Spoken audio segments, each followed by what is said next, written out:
Salam cuy, selamat datang lagi di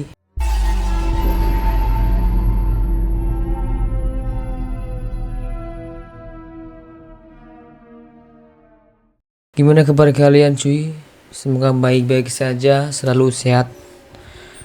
Dan jaga pola makan kalian. Dan jangan lupa untuk berhemat. Karena ini baru gila sih, baru invasi, baru Thailand. Yang penting kalian tahu cara bertahan hidup. Itu udah cukup. Di video kali ini aku mau membahas salah satu kasus yang mungkin kalian gak bakal denger, nggak mungkin denger kayak ya, karena kasus ini tuh booming itu pada waktu tahun tersebut. Kasus ini berasal dari Arcadia, California, dan kalian tahu kasus ini begitu populer, begitu booming saat itu, bahkan sampai ada sebuah penelitian khusus untuk kasus ini cuy. Kasus ini dialami oleh seorang anak yang bernama Ginny Wiley. Nama Ginny Wiley ini adalah nama yang diberikan untuk menyamarkan nama aslinya. Dan Ginny Wiley ini adalah seorang anak dari Irene dan Clark Wiley.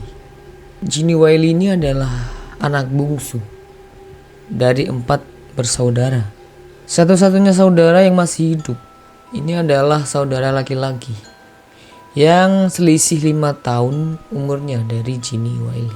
Kasus ini dimulai dari tahun 1958. Pada saat itu Ginny Wiley ini sedang berusia 20 hari. Ginny ini harus hidup selama 12 tahun di balik kloset. Sejak berumur 1 tahun Ginny ini sudah diikat oleh ayahnya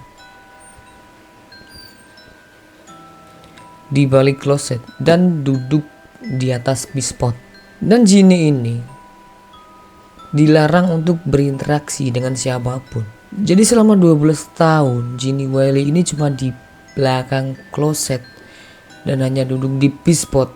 Bahkan lebih parahnya lagi, Ginny Wiley ini bahkan sangat amat itu kekurangan nutrisi. Dan bisa dikatakan Ginny Wiley ini kekurangan gizi yang sangat parah.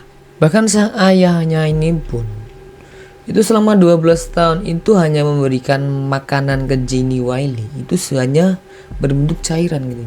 Itu makanan tapi cair. Ayahnya Ginny Wiley ini untuk berinteraksi dengan Ginny itu menggunakan bahasa anjing, menggonggong gitu cuy. Dan lebih parahnya lagi, ayahnya ini tidak segan untuk memukul entah apapun itu, ia melakukan kekerasan kepada Ginny jika Ginny ini melawan. Dan herannya di sini ibu dan kakaknya Ginny ini bahkan tidak berani untuk menolong adiknya ini. Terungkapnya kasus ini itu berawal dari ibunya Ginny ini mengajak Ginny ini untuk ke kantor layanan kesehatan. Karena pada saat itu ibunya Ginny Wiley ini sedang mengalami sakit katarak. Dan ya udah, ibunya Ginny ini masuklah ke kantor. Ternyata kantornya ini salah. Kantor yang dimasuki oleh ibunya Ginny ini adalah kantor kesejahteraan. Dan tidak hanya sampai di situ. Para petugas dari kantor kesejahteraan ini tadi itu kayak melihat sesuatu yang aneh. Awalnya itu mereka menganggap Ginny ini adalah orang yang sakit atau autis. Ternyata dugaan mereka itu salah. Ternyata yang sakit itu adalah ibunya Ginny Wiley. Dan mulailah dari awal mula ini terungkapnya kasus ini menjadi melebar kemana-mana. Setelah itu ayahnya pun ditangkap oleh kepolisian pada tahun 1970. Dan ini yang bikin gemes cuy.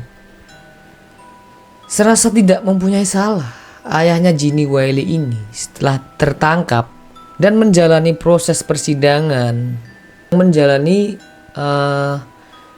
rentetan hukum yang banyak gitu.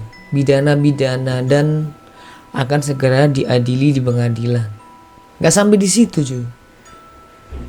Yang menjadi ini masalah makin runyam, yang bikin gemes itu adalah ayahnya Ginny Wiley ini malah bunuh diri, seakan tidak punya dosa. Dia ini lebih memilih untuk mengakhiri hidupnya daripada menanggung beban di pengadilan. Dan kasus Ginny Wiley ini dikenal sebagai kasus anak liar. Dari kasus ini muncullah berbagai kayak suatu penelitian tentang pengaruh dari penganiayaan yang dialami oleh seorang anak kecil dari usia 20 hari sampai 12 tahun. Dan kisah Ginny Wiley ini bahkan diangkat menjadi film yang berjudul Mockingbird Don't Sing yang tayang pada tahun 2001 yang lalu. Dan di sini saya mau menerangkan dulu bahwa ayahnya Ginny Wiley ini adalah anak yang terlahir dari lingkungan yang kurang sehat juga. Dan ayahnya Ginny Wiley ini dari kecil itu tidak